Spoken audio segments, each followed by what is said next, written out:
a dose of reality. You had your fun, and there's more. It's my job, my responsibility now to give you some things to think about when you walk into a classroom and what's going to be expected of you. So, and just so you know, there will be a test on this. Just pay attention. You've heard this kind of stuff before. Those of you especially who are just having recently graduated, those cheesy graduation speeches. Really? It makes it sound so easy, but it's not. It's far from it. What you are about to do is a lot of work. So, there are some major changes ahead. Workloads far bigger than you've ever had before. You're going to have to balance these responsibilities. You won't be able to hold hands with people to help you that you were used to. The process is going to be very different here for you. And parents, your role will change now. You'll be there to support, but not in the same way that you were used to doing. So, we're going to look at a top 10 list. Those of you who are used to David Letterman, this is going to be a top 10 list for things you need to be thinking about to have success in the classroom, from the perspective of us, the professors. So here we go. Number 10. This is going to seem a little strange, and we did this morning, so my question is going to be a little bit different now. How many of you had lunch before you got here? Had something to eat? Okay, a couple. One of the most important things you need to be able to do: feed and rest your brain and body. Your body needs food, healthy food.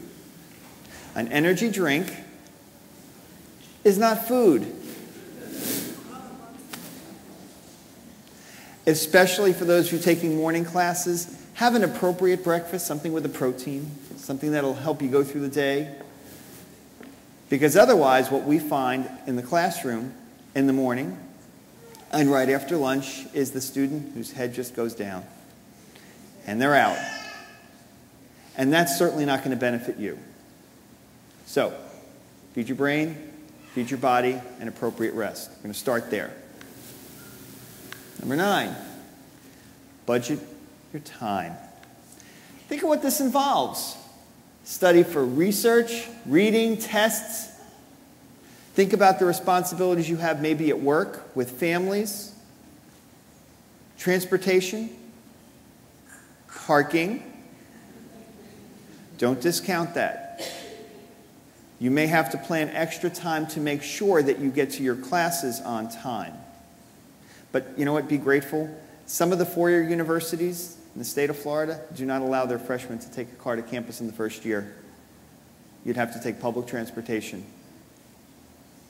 Minimize some of those time killers: social media, Facebook, Twitter, all of those other things which have their place, but not in place of why you are here, which is to get that education. And then schedule time to relax. Everybody needs some downtime. You can't be going and going and going. You will burn out. So, that's number 9. What's 8? Focus and concentration. What does that involve? Well, and I left mine over there. We all have smartphones now. Just about everybody has them. When you walk into that classroom, turn the phone off and put it away. It is a distraction to you. It is a distraction to the people around you and to your professors, not to mention the fact that, honestly, to see a student sitting there in class, don't think we don't see you texting. It's very, very rude. So don't.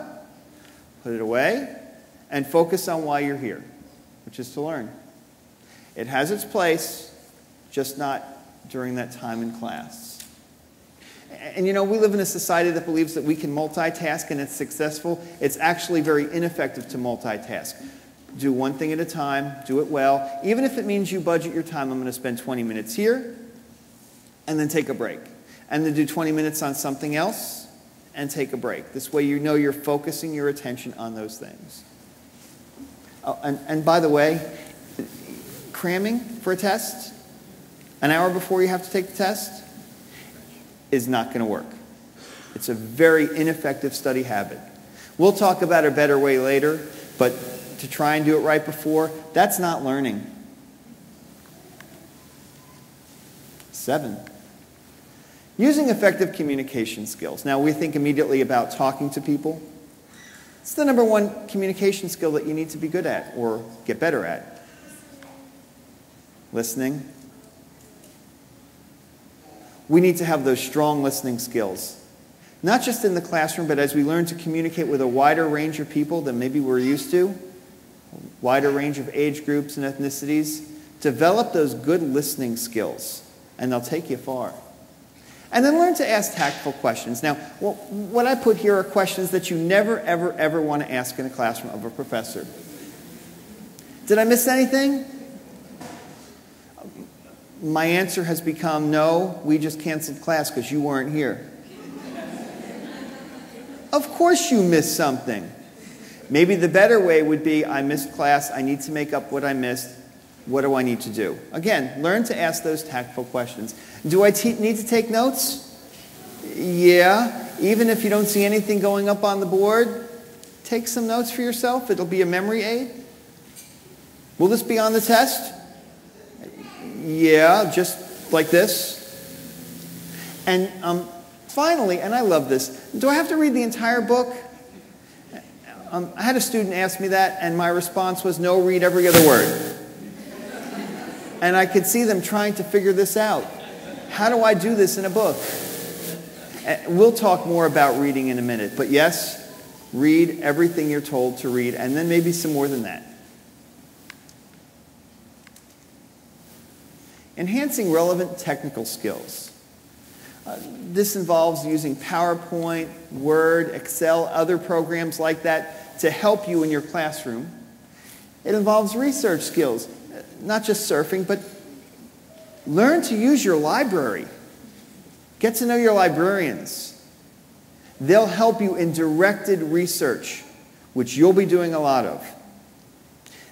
And we're talking about something that will help you avoid plagiarism, which you will be talking about in your classrooms. The chief editor for CNN and Time magazine recently lost his job because he plagiarized. 120 students at Harvard University have just been kicked out because they plagiarized. That's not something you want following you around for the rest of your life. We're talking about your name and your integrity. Better to ask for help than to go the easy route, because guess what? You will get caught. 5, improve those reading and writing skills. And I know what you're thinking. You mean I have to do more of it? As a matter of fact, this reading and writing is going to happen in every class, not just in those English classes. As a matter of fact, many of you may have been able to escape public school without ever having read a book. I've heard students say that. How that happens, I'm not sure. But here, you will have to read if you're going to have any success. And it's not like that reading skill stops when you leave college. Your jobs will require reading of you in technical manuals and other things. So be prepared to do a lot of reading, and that's where the bulk of your time is going to be spent. And then that writing process. Know that those essays aren't just going to happen in an English course. You may have a sociology paper to write, a history paper, a lab report in biology. You will be writing and reading more than you can imagine. But that's a good thing, because if we talk about improving communication skills, those two things will do it.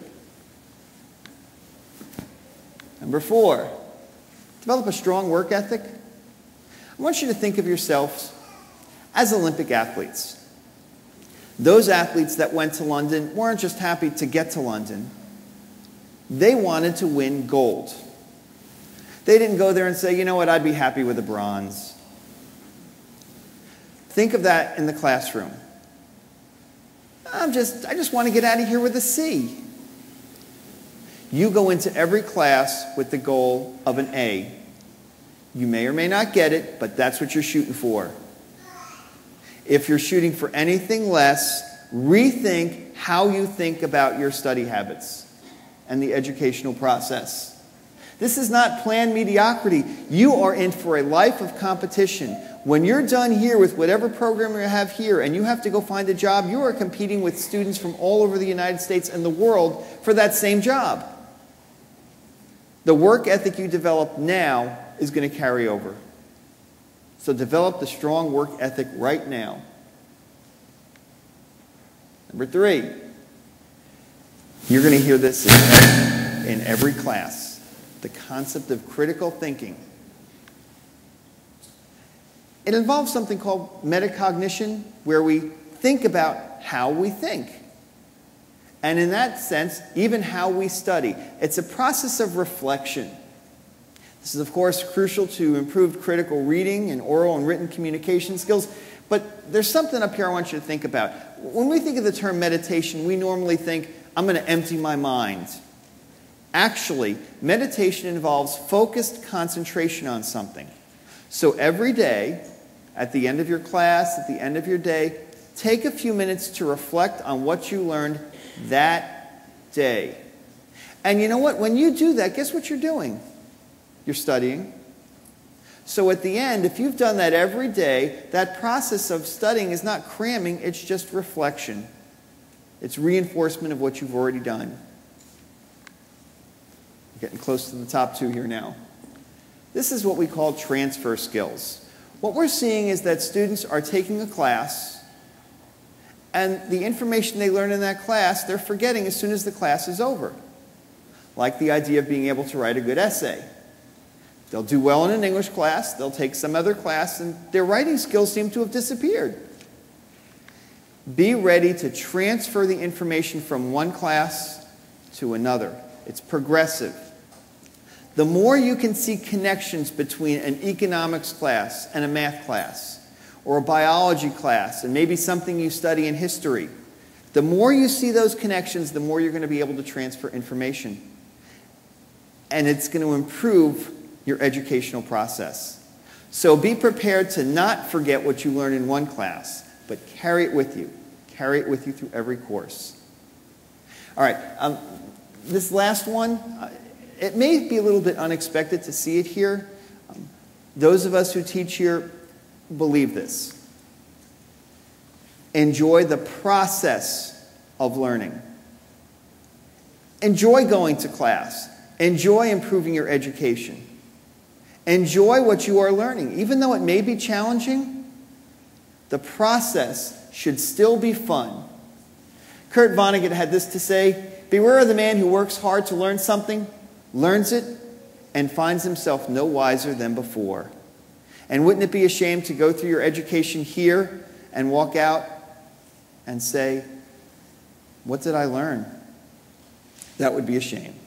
So enjoy the process. All right, so there's your top 10 list. You will see this reinforced in your classrooms throughout the semester.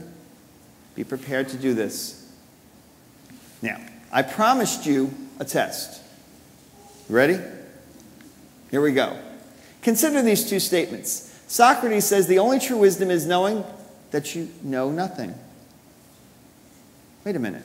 What do you mean I know nothing? It's actually talking about humility, learning that there is more to be learned. And finally, an education isn't how much you've committed to memory or even how much you know. It's being able to differentiate between what you know and what you don't. You are here to pick up those valuable skills. Allow that process to happen. Now, what I'm asking you to do as your test, when you leave here, don't let that top 10 list disappear. Think about it, and as you go through the semester, make adjustments. You will find that the process of learning is far better if you do that, and you will really enjoy your experience here at Palm Beach State College.